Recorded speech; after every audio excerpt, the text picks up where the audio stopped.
छिंदवाड़ा में यहाँ पे कमलनाथ जी के द्वारा किए गए विकास कार्यों का फीडबैक हम जनता से आज लेने उतरे हैं। देखते हैं यहाँ की जनता कमलनाथ जी के कार्यकाल से खुश है कि नाखुश है। आइए हम देखते हैं। पूरा विकास छिंदवाड़े का कमलनाथ जी ने किया है। जनता जनार्दन तो बार बार बोल रही है कमलनाथ जी नहीं तो कोई नहीं, समझ रहे। ये भाजपा वाले किसी एक ईंट तक नहीं लगा पाए हैं। क्या लगता है यहाँ पे भाजपा ने मास्टर स्ट्रोक मारा है? यहाँ पे पूरे सातों विधानसभा के प्रत्याशी लगभग चेंज हुए हैं। हाँ, नहीं नहीं, यहाँ तो लोग, यहाँ तो हमारे यहाँ कमलनाथ जी जिंदाबाद होते हैं। कमलनाथ जी जिसको बोलते हैं, यहाँ कमलनाथ जी चुनाव लड़ते हैं। सातों विधानसभा में कमलनाथ जी चुनाव लड़ रहे हैं और छिंदवाड़ा की जनता उन्हें मुख्यमंत्री बना के भेज रही है।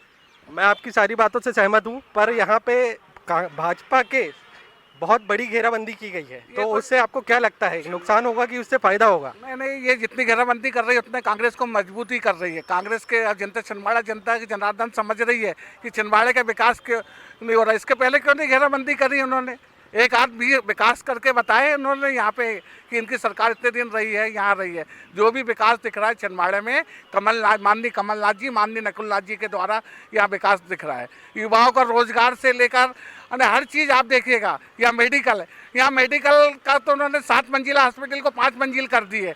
उसका काम से बजट कटौती कर दी है। ऐसी धिक्कार शिवराज सिंह सरकार को हटाएगी यहाँ की जनता और माननीय कमलनाथ जी को फिर से की मुख्यमंत्री बनाएगी। कुल मिला के आप ये कहना चाहते हैं कि शिवराज सरकार ने छिंदवाड़ा के साथ भेदभाव किया है? भेदभाव किया ही है, भेदभाव किया ही है। शिवराज सिंह सरकार को दिखा देगी ये जनता कि छिंदवाड़ा के साथ तुमने जो विश्वासघात किया है उसका जवाब आने वाले विधानसभा में चुनाव में देगी और सातों सीट में हजारों मतों से कमलनाथ जी को जिताएगी और कमलनाथ जी के साथ साथ 6 सीट जीतेगी। आइए, आज हमारे बीच प्रथम बार जो मतदान करने वाले हैं कुछ युवा उपस्थित हैं, उनसे जानते हैं कि इस चुनाव में वो क्या सोचते हैं। सबसे पहली बात तो यह है कि कमलनाथ जी का सामने कोई भी खड़े हो जाए वो हारेगा ही, और लाखों वोट से इस बार उनकी हार निश्चित है।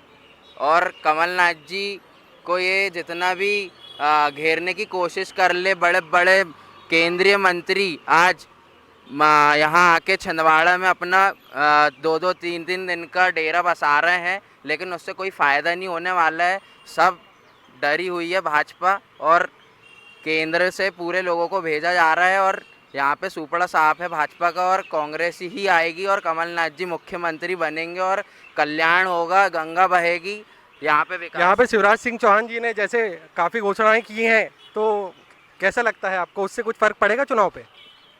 यहाँ पे अभी 1900 में जैसे आंदोलन चल रहा है कि जिला बना दिए हैं पांडुरंग को, और ये सब तोड़ने की 4 बार घोषणा कर दिए हैं, और ये कितना भी कुछ कर ले, लेकिन फैक्ट्री इंडस्ट्री सब जितनी भी है सब कमलनाथ जी की देन है। आज जितना भी रोजगार बटा हुआ है सब कमलनाथ जी की देन है, और कमलनाथ जी ने हम लोगों के लिए माननीय नकुलनाथ जी को इस छिंदवाड़ा में दिए हैं कि अब दोनों हाथ मिलकर कल्याण करेंगे और एक देश में एक अच्छा रिकॉर्ड ताबड़तोड़ बनाएंगे। तो यहाँ पर कमलनाथ जी स्वयं चुनाव में उतरने वाले हैं और उनके सामने हमारे बंटी भैया लड़ेंगे। तो आइए हम जानते हैं कुछ युवाओं से तो क्या स्थिति है। कमलनाथ जी के सामने जो बंटी भैया लड़ रहा है और हमारे यहाँ के जो विधायक है वो जीतेंगे ही, क्योंकि उनका कमलनाथ जी का जो विकास दिख रहा है वो जनता उससे क्लियर है पूरी कि कांग्रेस सरकार ने यहाँ पे क्या विकास किया है।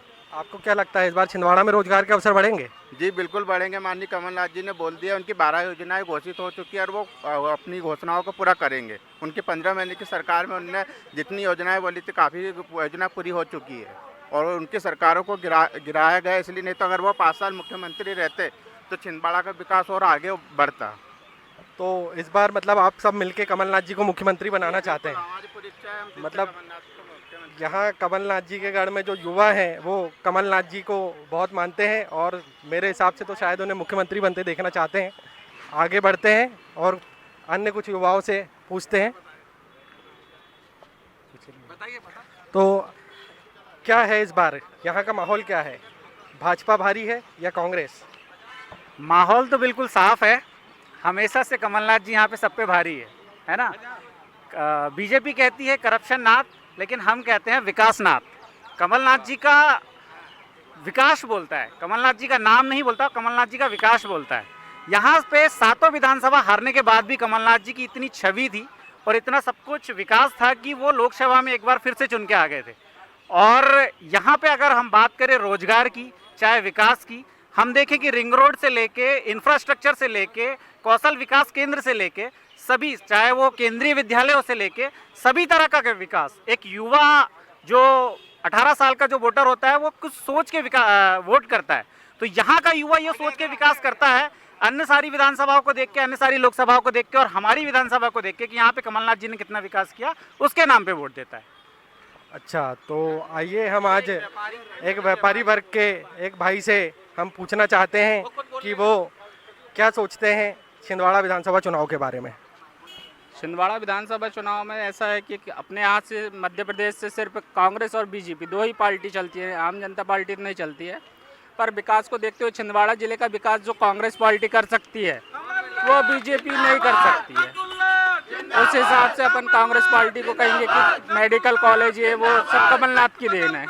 तो यहाँ पर तो भाजपा ने बहुत भारी घेराबंदी की है, लाखों के कर्जा में भी तो गड़ाई है आम जनता को। एक एक व्यक्ति 40-40 हजार रुपए कर्जे में गड़ा हुआ है। आज महंगाई इतनी है, बताना बेकार भैया। तो मतलब आप कहना चाहते हैं कि आप महंगाई से परेशान हैं?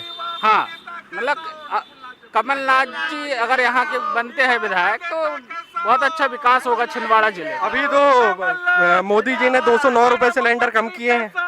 वो केंद्र की योजना है, वो तो सभी जगह लागू है। तो आप क्या बोलना चाहते हैं, ये मध्य प्रदेश चुनाव को देखते हुए ये महंगाई घटाई गई है? हाँ, ये भी कह सकते हैं। तो मतलब यहाँ के जो लोग हैं वो कमलनाथ जी को पसंद करते हैं और ऐसा लगता है कि यहाँ से तो कमलनाथ जी ही जीतेंगे। खैर वो तो चुनाव बताएगा।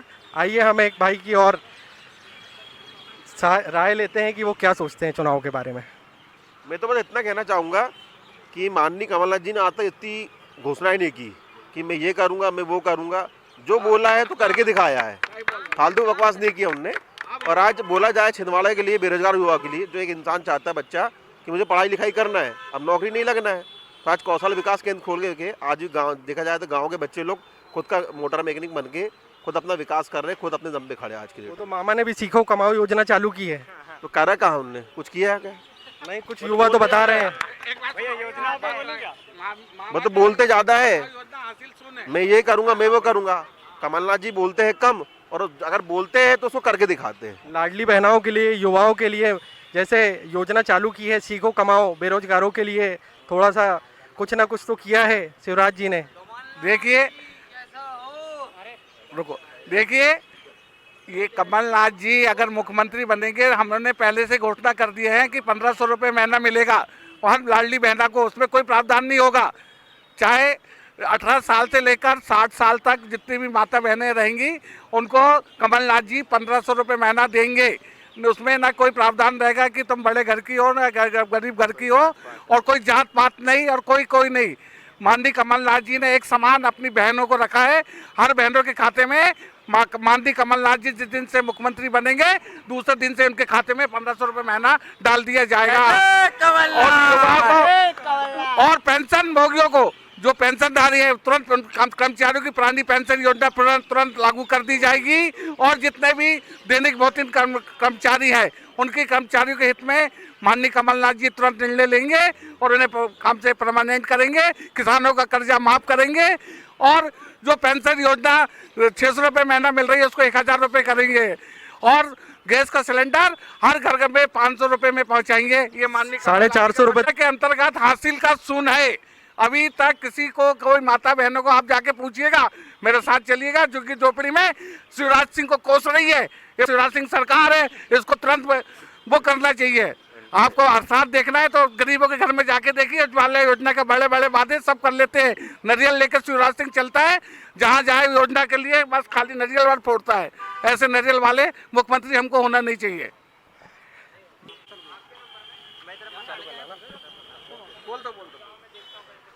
जैसे कि हमारे बीच उपस्थित है जो प्रथम बार वोट डालेंगे, प्रथम बार के मतदाता हमारे बीच उपस्थित हैं, तो मैं इस बार उनसे जानना चाहूँगा कि वो अपना मत किसको देंगे। मैं अपना मत कमलनाथ जी को देना चाहूँगा, क्योंकि शिवराज सिंह चौहान जी ने जो घोषणा की थी सीखो कमाओ योजना की, उसके फॉर्म में 4 बार डाल चुका हूँ, चारों बार उसके सब्जेक्ट निरस्त हो जाते हैं। या तो उसका ट्रेनिंग सेंटर यहाँ नहीं होता है, या तो उसकी साइट ही नहीं चलती है, और सर्वर अभी तक एक भी बार नहीं चला है। तो काहे किसी को कमाओ योजना तो वो? सर्वर के लिए आप किसी को कैसे तो जिम्मेदार सर्वर ठहरा चल ही सकते नहीं रहे तो कैसे फॉर्म डालेंगे? आप बताइए ना। सर्वर तो मतलब चले, आपकी भी सारी बात सही है। मतलब कुछ काम ऑनलाइन है तो कुछ ऑफलाइन भी होना चाहिए, है ना, जिससे लोगों को परेशानी ना हो। और अभी तक एक भी बच्चे का अगर फॉर्म भरा है उसको 8,000 रुपये महीने की राशि आई है, और जो ग्रेजुएट है उनको 10,000 रुपये आई है। तो मैं जानना चाहूँगा, अगर आई होगी तो आप बता सकते हैं एक भी जन का फॉर्म अगर पूरा फिल हुआ होगा तो आप नेट कैफ़े वालों से भी यहाँ जानकारी ले सकते हैं। उसकी साइट ही नहीं चल रही तो उसका फॉर्म कैसे फिल होगा? तो कैसे योजना का लाभ मिलेगा? और उसके ट्रेनिंग सेंटर बनाए ही नहीं गए तो कैसे योजनाओं के लाभ मिलेंगे? मतलब ये आप सब बोलना झूठे वादे हैं। आप बोलना चाहते हैं कि जितनी घोषणाएं हुई है उसका आपको लाभ नहीं मिल पा रहा नहीं है। मिल पा रहा और सब झूठी है। अच्छा, तो हम एक और युवा से बात करेंगे। जैसा कि अभी आपने बोले थे 450 रुपये में शिवराज सिंह चौहान सिलेंडर दे रहे हैं। ये घोषणा चुनाव की तारीखें नज़दीक आने के बाद ही उन्होंने क्यों किया? ये तो वो साल भर पहले से कर सकते थे ना। कमलनाथ जी ने नारी सम्मान योजना के लिए 1,500 रुपये देने की बात करी, तब इन्हें लाडली लक्ष्मी बहना का जो एक घोषणा की और जो इन्हें पैसा दिया। तो ये सब कांग्रेस की जो वचन पत्र में कमलनाथ जी ने जो जो वादे करे और जो जो कहा है कि हम ये करेंगे, तो ये तो शिवराज सिंह चौहान तो टोटल उसकी कॉपी कर रहे हैं। तो इससे तो ये यही साबित होता है ना कि ये डर का माहौल है। और इतने केंद्रीय मंत्री बड़े बड़े 7 सांसद, 3 केंद्रीय मंत्री चुनाव लड़ रहे हैं। जो केंद्र के मंत्री हैं वो क्या विधायक बनेंगे? ये कहाँ की बात हो रही है? इतना डर क्यों लग रहा है? अब ये तो भाजपा की रणनीति है, ये तो भाजपा ही बता सकती है कि केंद्रीय मंत्रियों को उन्होंने चुनाव में क्यों उतारा है। आपका क्या लगता है कि उन्होंने केंद्रीय मंत्रियों को चुनाव में क्यों उतारा है? केंद्रीय मंत्रियों को चुनाव में उतारने का निर्णय तो भारतीय जनता पार्टी का है। अब यदि केंद्र के मंत्री यदि विधायक बने, केंद्रीय मंत्री को उतारना और शिवराज सिंह चौहान की कुर्सी बहुत खतरा है। शिवराज जी को मालूम है कि अब उनकी विदाई तय है, इसलिए केंद्रीय मंत्री चुनाव लड़ रहे हैं। और मध्य प्रदेश की जनता ने इस बार ठाना है कि कमलनाथ जी को मुख्यमंत्री बनाना है। और छिंदवाड़ा विधानसभा की 7 सीट माननीय कमलनाथ जी के नेतृत्व में हम जीत रहे हैं और लाखों बहुमत से हम जीत रहे हैं। ये हमने देखा कि छिंदवाड़ा की जो जनता है, इनका फीडबैक क्या है ना। आगे ही इसी तरह हम जन जन तक पहुंचेंगे और सारी खबरों को आप तक पहुंचाएंगे। धन्यवाद।